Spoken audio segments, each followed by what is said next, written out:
فرض کی ادائیگی کرنے سے نماز پوری ہو جاتی ہے یا اس کے ساتھ سنت بھی ادا کرنا ضروری ہے؟ یہ بھی زہیب صاحب نے پوچھا ہے دبئی سے. ایک ہی آدمی کے 3 سوال بھائی. دیکھیں سنت موقدہ وہ سنت ہے جس کی بہت زیادہ تاکید ہے، جو نبی صلی اللہ علیہ وسلم نے ہمیشہ پڑھی ہے. جیسے فجر کی 2 سنتیں آپ ہمیشہ پڑھتے تھے، ظہر سے پہلے کی 4 سنتیں، ظہر کے بعد کی 2 سنتیں، مغرب کے بعد کی 2 سنتیں، عشاء کے بعد کی 2 سنتیں.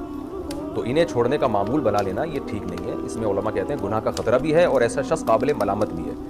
تو اپنے دوستوں کو سمجھائیں کہ یہ کام نہ کریں آپ. تو اس کی مثال ایسے جیسے فجر کی نماز میں امام صاحب اگر انا اعطیناک الکوثر پڑھ کے رکوع کر لیں اور اسی طرح ہمیشہ کیا کریں تو نماز تو ہو جائے گی فجر کی نماز، کیونکہ سورہ فاتحہ بھی پڑھ لی، تلاوت بھی کر لی.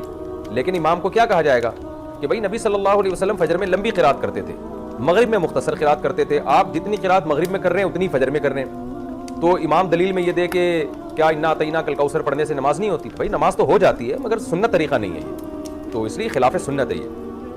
تو جیسے ایسے امام کو ملامت کی جائے گی جو فجر کو بہت مختصر پڑھاتا ہے، قل هو اللہ احد پڑھ کے رکوع کر لیتا ہے، تو ایسے ہی ایسے شخص کو بھی ملامت کی جائے گی جو صرف فرض پہ اکتفا کرتا ہے اور اس کے ساتھ سنت موقدہ نہیں پڑھتا.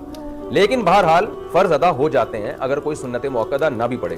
اور فرض اور سنت میں فرق بھی زمین آسمان کا ہے. کوئی سنت موقدہ چھوڑ دیتا ہے تو قابل ملامت ہے، لیکن اگر فرض چھوڑ دیتا ہے وہ تو بہت سے فقہا کے نزدیک تو وہ اسلام سے ہی نکل جاتا ہے.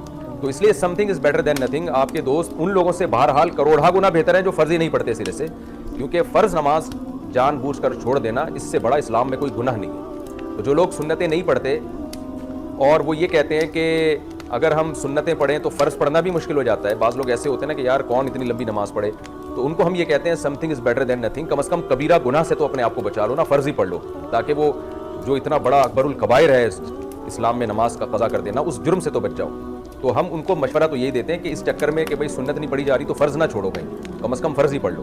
لیکن یہ بات بہرحال ہے قابل ملامت، بہرحال وہ شخص ہے جو سنت موقدہ چھوڑ دیتا ہے. تو معمول اس کا بنانا ہے. اور میں کہتا ہوں کہ جب آپ فرض پڑھنے کے لیے مسجد میں آ ہی گئے تو پھر سنتیں پڑھنا اتنا مشکل ہوتا نہیں ہے.